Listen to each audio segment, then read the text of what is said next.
Last week I went to London Coffee Festival for the third year, and while last year definitely went down a bit in my estimation, I wasn't prepared for how bad it would be this year. I just want to be really clear up front, I love coffee festivals, I love the community, and I want LCF to be great. But I think the honest reality is that the London Coffee Festival has become something that doesn't really represent specialty coffee anymore. Walking in this year, the very first thing I saw right near the front entrance was an M&S cafe stand.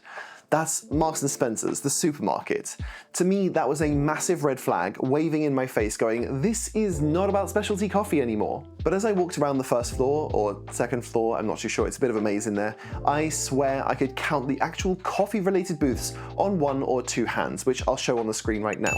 Most of the stands were matcha, chocolate, chai, pastries, oat milk, payment systems, cafe POS software, you name it. I would say there were more cafe-adjacent products than there were actual specialty coffee. Now, LCF themselves have actually leaned into this. This year was the first time they had an official headline matcha sponsor, OMGT. They've publicly framed this as the cafe becoming a specialty drinks shop rather than a coffee shop.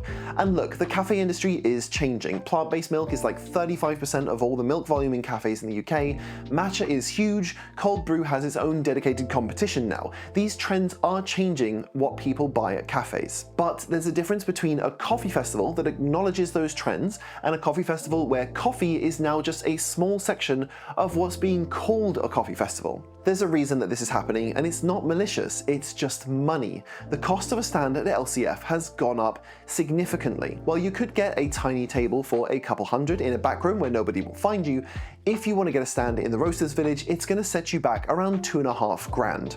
So I calculated how many books would I need to sell if I made a stand to sell my Brew Ledger and actually break even, and it was 282 books. Here's an AI image of how much space 282 Brew Ledgers takes up. So a small or even medium-sized specialty roaster will really struggle to break even with their tiny margins on roasted coffee coming to a show like this, plus paying for their stand, their staff, and their transport and food. They would have to sell many hundreds, if not thousands of bags of coffee, which is just not possible at the show, and the only way to get a return would be to at least get a few long-term wholesale accounts, which is going to be a real struggle when you're literally surrounded by other coffee companies competing for the exact same thing. If you're a roaster who exhibited at LCF, please let me know in the comments if you made any money from exhibiting at the show, but I won't hold my breath.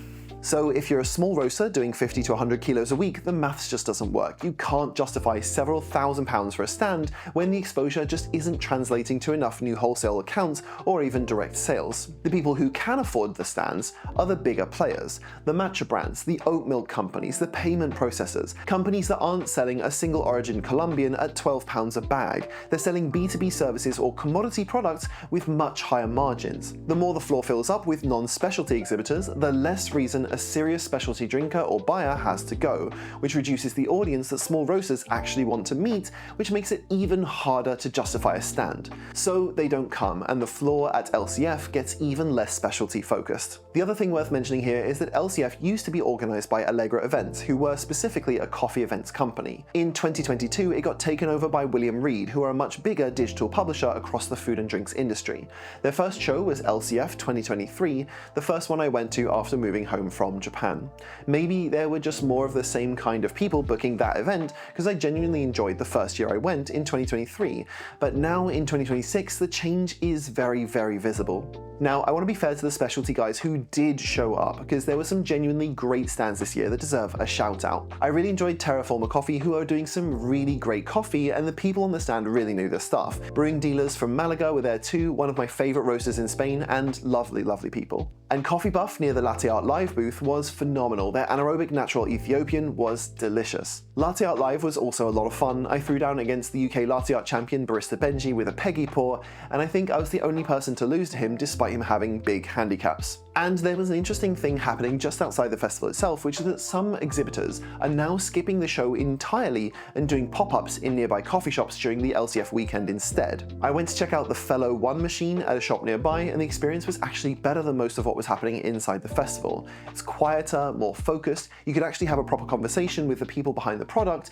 and practice making some lattes. The machine has come a long way since I saw it last year, and I'm just waiting for them to send me a final retail version for a review. But after I'd seen a few friends in the industry and done the rounds, I just felt like there really wasn't much to keep me there. I left earlier than I have in previous years, just going for the one day, and I had that slightly hollow feeling you get when something you used to look forward to has changed and you didn't quite realize it until you were standing in the middle of it. If I compare it to other coffee shows, it's even worse. The Brighton Coffee Festival last year was much smaller, obviously, but it was clearly intentionally a specialty coffee affair.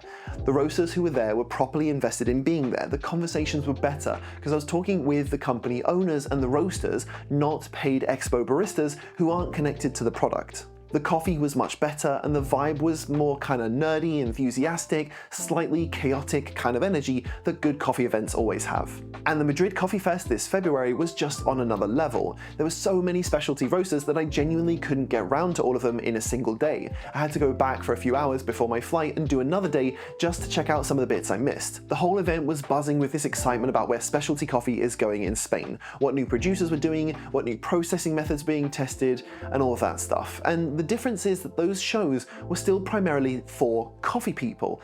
LCF has drifted into being a cafe trends or hospitality business show that happens to have some coffee in it. Those are different things and they're for different audiences, and I'm just not in the audience that they're focusing on now. And if you watch this channel, you probably aren't either. I really hope someone in the UK steps up and creates a proper specialty coffee festival to fill the gap LCF has left.